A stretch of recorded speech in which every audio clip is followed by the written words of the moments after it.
today we're going to be talking about setting up your brooder. Now we do have video how to raise turkeys, how to process turkeys, but I've never done a detailed example on how to set up your brooder. So that's what we're going to do right now. First thing when it comes to a brooder is having some sort of container. Now I built this thing out of pallets. You can see it's pretty ragtag. It's pretty rough, but it works. I got some wheels down on the end. I got a handle so I can move it around.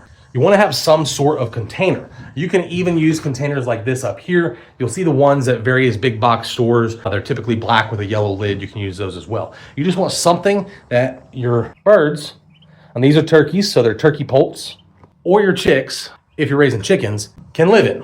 So once we got our brooder set up, the thing we're gonna do is we're gonna be adding bedding.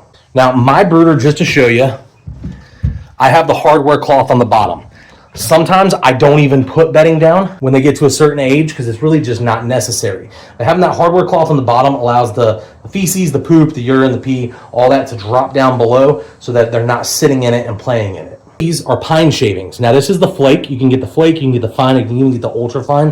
When it comes to something like this, I like to use the flake because I don't want them all falling through. Now if you are going to be using hardware cloth like I do, I have a board down here right there. And that's going to be very important to use. We're going to go into that in a little bit. Now, if you're a first-time poultry raiser, or if you've done this many times before, it's always important to remember that when you're using flakes like this, wood flakes, it needs to be pine. You don't want to use cedar. Cedar is something that you can commonly get, and cedar is commonly used for things like rabbits. But you don't want to use cedar because the cedar can actually be toxic and cause respiratory issue in your birds. Pine is just fine.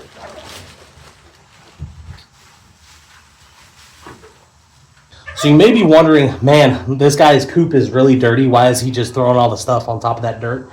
You can scoop everything out. Me personally, I spray everything down with Tektrol. I also use permethrin. These things are both great to kill any kind of bad things that could be in there, bugs, parasites, things like that. So yeah, I didn't clean it all up, but I did spray the crap out of it 24 hours before setting this up. For their water, I'm going to be using this one right here. This is a smaller size. I don't typically use a lot of these. I think this is 3/4 of a gallon, but I'm only going to use the 3/4 of a gallon because right now they're only a couple days old. For the first week or two of life, I want to be changing this every single day. But the first thing I do when I get these turkeys is I add some electrolytes. This is Rooster Booster, and you can just follow on the instructions. It's basically electrolytes. It just helps the birds. Similar to drinking Gatorade for humans. I don't remember how much you put in, but 4 scoops should be fine. So when we're filling this up, I was saying you want to change it every day. One of the most important things is to make sure that your birds, any animal, have clean, fresh water. So in their first couple weeks when they're really fragile, you want to make sure that water is being constantly changed out so you don't have any algae, mildew, mold, any kind of growth like that. These just screw on. The placement of your water is more important than you think.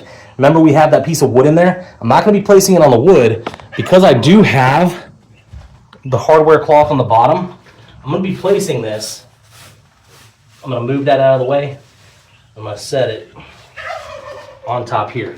That way, as the chicks mess up the water, it's not going to saturate the pine flakes. It's going to fall through because I don't want them sitting in water. Now, for our baby turkeys in the beginning, we use Kalmbach. It's pretty much exclusively the feed that I use when it comes to any of our animals. Kalmbach is a family-owned company, and they support a lot of local seeds. So we like to use them because they support local. But the feed that I'm using is 28%. That's 28% protein. Especially with the broad-breasted turkeys that we're raising here that are going to be used for meat production, it's important to have a high protein in the first few weeks of their life. Now, with 15 turkeys, one bag of Kalmbach 28% should last 3 to 4 weeks. If you want to take it to 8, you can.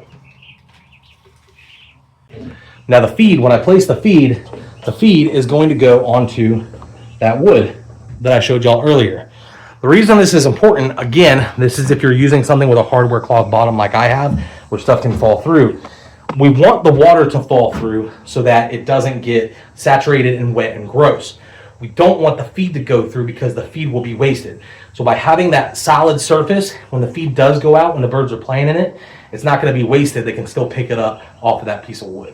So now we're going to put our birds in.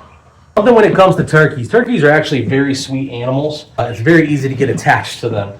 But the more you handle them, the easier it is to handle them. I mean, that makes sense. When you handle them when they're young, it'll be easier to handle them when they're older. Which means when it comes time for processing, if you've handled them more when they were young, it's going to be easier to catch them when they're older. Now for my setup, I'm in a shed that we don't use. You can see I have this rope. It looks kind of funny. The rope does have a purpose. Now the way that I've tied the rope is I strung it across, I looped it, you can see how it's looped here, and then I tied a slip knot on each end. The reason I have this slip knot is because if I want, I can actually raise and lower the height of these lamps. So if I want it higher, I can raise it higher. Now I do have 2 lamps for when it's colder at nighttime. Lower. I can raise them up.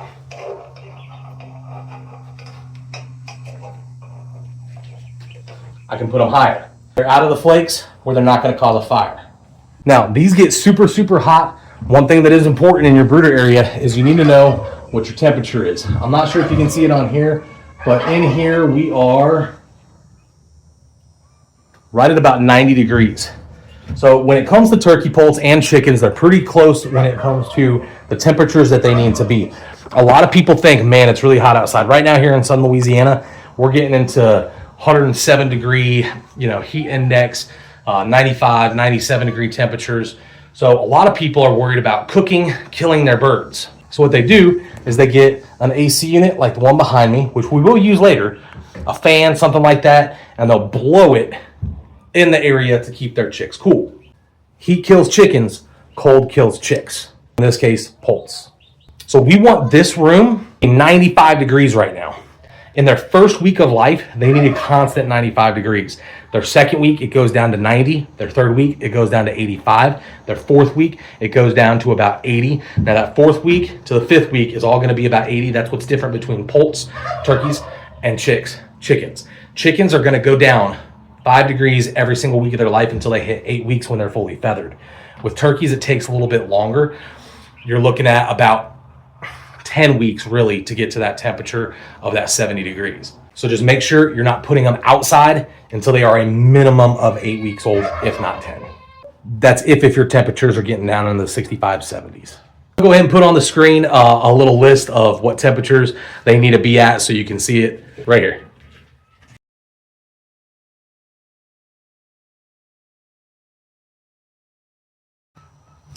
So that's how you set up your brooder. If you want to learn more about the next steps in raising your turkeys, your chickens, whatever it may be, make sure you like, you subscribe, you follow us. Check out some of the other videos we have. It's Ray said Homestead.